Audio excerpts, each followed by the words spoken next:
আমি একবার নরেন্দ্রনাথ বাবুর কাছে যাব। নরেন্দ্রনাথ বাবু, রিপাবলিক বাংলায় আপনাকে স্বাগত।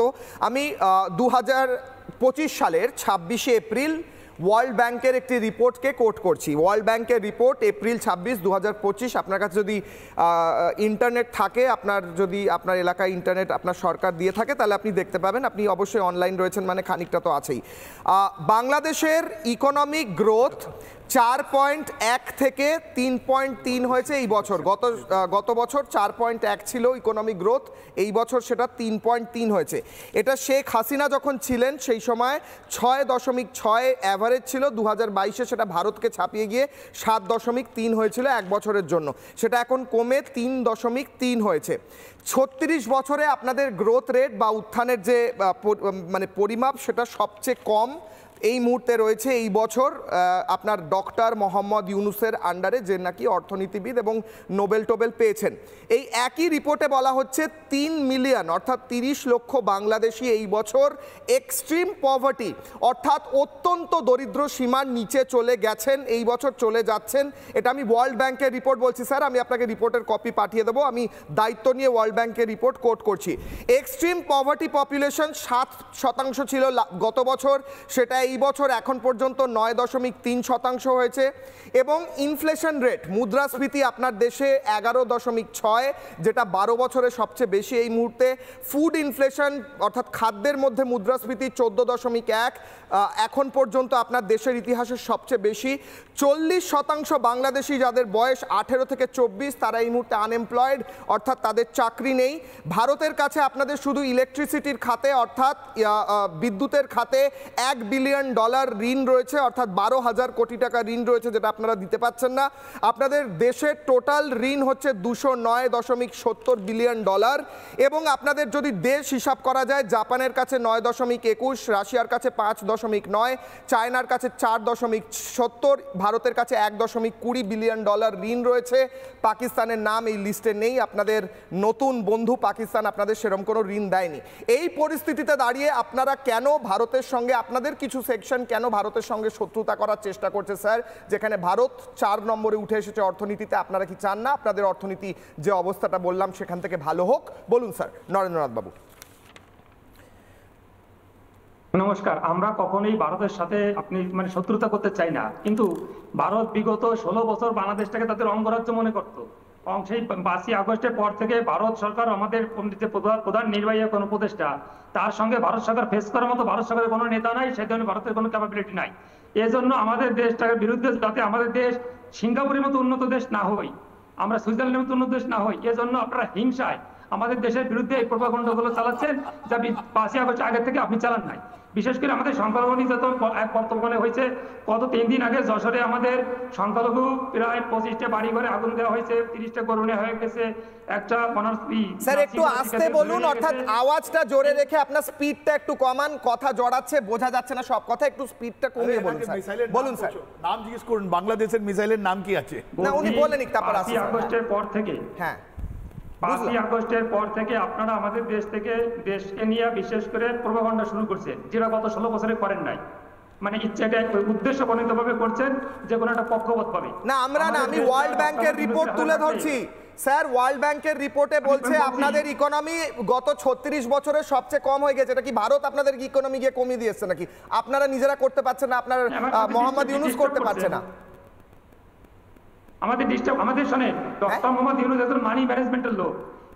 মানি ম্যানেজমেন্টের লোককে পৃথিবী থেকে হারাতে পারে না। যে টাকা ইনকাম করতে পারে, টাকা ম্যানেজমেন্ট করতে পারে, তাকে কেউ পৃথিবীতে হারাতে পারে না। আপনাদের ডক্টর মোহাম্মদ ইউনুসকে ফেস করার মতো একজন নেতা ভারতবর্ষে নাই। আরে ভাই, 2022 পর্যন্ত আপনার দেশের অর্থনৈতিক গ্রোথ উত্থান 7.1 ছিল, এখন সেটা 3.3। তখনের নেতৃত্ব যে ছিল, এখনের নেতৃত্ব যে আছে, তার মধ্যে কম্প্যারিজন করলে এখনের নেতৃত্ব অপদার্থ বলে, এটা আপনি লজিকে বুঝতে পারছেন না স্যার? আমি অবশ্যই লজিকে বুঝতে পারছি। আমাদের 1 বছরে ডক্টর মোহাম্মদ ইউনুসকে প্রায় 10,000 আন্দোলন ফেস করতে হয়েছে। এমনকি বিগত সরকারের 2টা কাজের মেয়েকে দিয়ে স্বাভাবিক আন্দোলন করাইছে, তাকে তো সঠিকভাবে কাজ করতে দিচ্ছেন না। একের পর এক কে কাজ করতে দিচ্ছে না? আমি কাজ করতে দিচ্ছি না, আপনার দেশে আপনি একটা লোককে বসিয়েছেন চেয়ারে বিনা নির্বাচনে, তাকে কাজ না করতে দেওয়ার আমি কে? তিনি তো অর্থনীতিবিদ, তিনি নাকি নোবেল টোবেল পেয়েছেন, কিভাবে পেয়েছেন আমি বুঝতে পারছি না। তিনি দেশের 40% যুবককে আনএমপ্লয়মেন্টের দিকে ঠেলে দিয়েছেন, বেকারত্বের দিকে। তিনি দেশের মধ্যে 30 লক্ষ মানুষকে, যারা গরিব ছিল না তাদেরকে গরিব বানিয়ে দিয়েছেন এক বছরে। তিনি 4.3 থেকে 3.3 ইকোনমি নিয়ে এসেছেন, ওয়ার্ল্ড ব্যাংকের রিপোর্ট বলছে স্যার। তাকে আপনি কি করে ভালো নেতা, ভালো অর্থনীতিবিদ বলছেন? এই লজিকটা আমাকে বোঝাতে পারবেন? তথ্য দিয়ে বলুন, শতাংশ দিয়ে বলুন, নাম্বার দিয়ে বলুন। বিগত 8 মাসে কি সব বিগত 8 মাসে 40% যুবক সৃষ্টি করেছে সে? বিগত 8 মাসে এক বছরের ডেটা বলছি, 2024 2025 কম্পেয়ার করে বলছি। আরে বাবা, ওই কমিশনে ওই 1-2 বছরের কম্পেয়ার আমাদের কিছু আসা যায় না? ডক্টর মোহাম্মদ ইউনূসের মতো লোক, ডক্টর মোহাম্মদ ইউনূস 2022 সালে আপনাদের অর্থনীতি 7.1 ছিল, এখন 3.3 হচ্ছে। আপনি বোঝেন, আপনি অঙ্ক বোঝেন? 2022 সালে স্যার, আপনি রিকোয়েস্ট করছি, আমি আপনাকে রেসপেক্ট দিচ্ছি স্যার, আমি আপনাকে রেসপেক্ট দিচ্ছি, আপনি আমার দাদার মতো। আমি বলছি 2022 সালে আপনার ইকোনমি 7.1 ছিল, 7.1 রেটে আপনারা বাড়ছিলেন, এখন আপনারা 3.3 হয়েছে। তাহলে বুঝতে পারছেন আপনাদের অর্থনীতি যে এসেছে সে ফেলে দিচ্ছে নিচের দিকে। আমরা আগামী বছর 8.10 হতে পারি তো, সুযোগটা দেন আমাদের। কি সুযোগটা দেব? আপনার অর্থনীতি নিচের দিকে যাচ্ছে, মানুষ বেকারত্বের দিকে যাচ্ছে, আপনারা আরো ঋণ নিচ্ছেন ভারতের থেকে এবং ঋণ নিয়ে ফেরত দিতে পারছেন না। আপনি কি বলছেন? এবং তার মধ্যে আপনাদের লোকে বলছে, আপনাদের ডক্টর মোহাম্মদ ইউনূস বলছে ভারতের 7 সিস্টার। এই অবস্থায়, এই পরিস্থিতিতে আপনাদের মুড়ির টিনের মতো এয়ারফোর্সের বিমানগুলো যেগুলো ঝরঝর করে আওয়াজ করে আকাশে উঠলে, কি 7 সিস্টারের কথা বলেন স্যার? কেন এগুলো বলেন স্যার? আপনাদের অর্থনীতি লজ্জরে হয়ে গিয়েছে, আপনাদের এয়ারফোর্সের মতো মুড়ির টিনের মতো অবস্থা।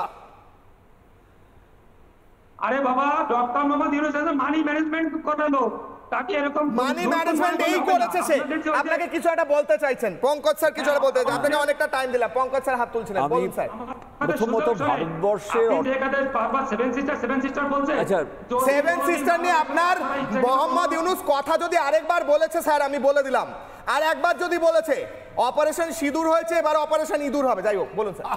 প্রথম বিষয়টা হচ্ছে ভারতবর্ষের এই অর্থনীতি মনে রাখতে হবে ঔপনিবেশিকবাদ, সাম্রাজ্যবাদ বাদ দিয়ে হয়েছে।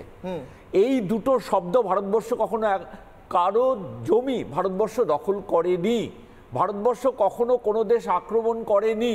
এটা না করে আমরা যদি দেখি যে মার্কিনদের যে রমনামা, সেটা ল্যাটিন আমেরিকার অর্থনীতি থেকে তারা এক্সটর্শন করে, তারা ইউরোপিয়ান, এখন তারা গেছে সেন্ট মার্টিন আইল্যান্ডে, মধ্যপ্রাচ্য থেকে তারা এক্সটর্শন করে। ভারতবর্ষ কিন্তু কাউকে এক্সটর্শন না করে এই পজিশনে এসছে, এটা হচ্ছে একটা সবচেয়ে বড় বিষয়।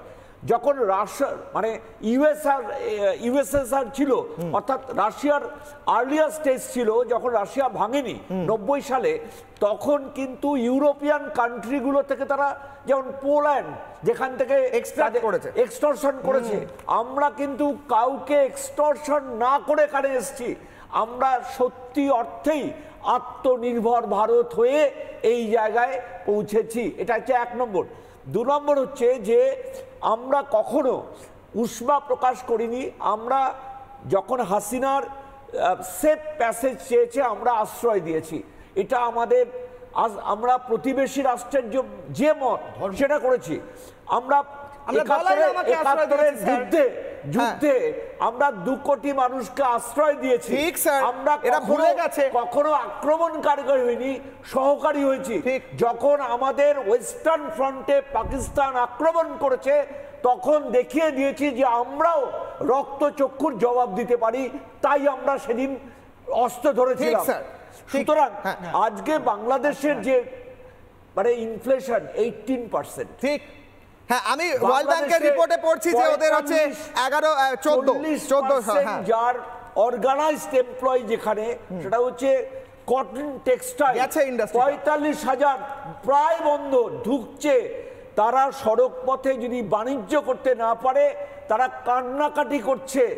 আমরা কিন্তু আবারও বলছি, কারো জমিতে গিয়ে কিন্তু দখলদারি করিনি, আমরা আমাদের বর্ডার সিল করেছি। আমরা নানা ধরনের কন্টেন্ট দেখার জন্য লাইক করুন, শেয়ার করুন আমাদের ফেসবুক পেজ, সাবস্ক্রাইব করুন আমাদের ইউটিউব চ্যানেল। পাশাপাশি অন্যান্য ব্রেকিং নিউজের জন্য অবশ্যই চোখ রাখুন রিপাবলিক বাংলায়।